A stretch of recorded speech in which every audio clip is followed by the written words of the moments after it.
friend. So karon adto ta sa Baluarte Rest and Relaxation sa Nag-stop over mi din yung dapita o lagi kanindot sa view o no video lang sa ko while naghuwat mi sa akong kape sa mong gi-order. Naghuwat mi sa akong uyab o samtang naabot na akong gi-order na kape wa ko ga-expect na grabe kapait.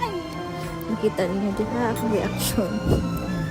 Grabe yun kapait. Huwag ko ga-expect na nanay kapait. Nagkatawan lang sa akong reaction dihan dapita. Yun, ambot na lang.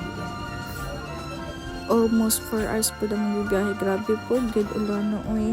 Sa dalan po daan, siguro 1 o diha na video na ko para may mai-post.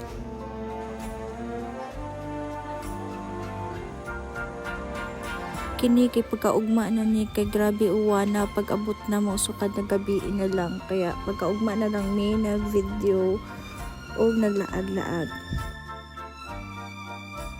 So after breakfast naglakaw-lakaw lang, nagkape, nagstoryahan, may maurag yun, then dire na ning takuto. Bye.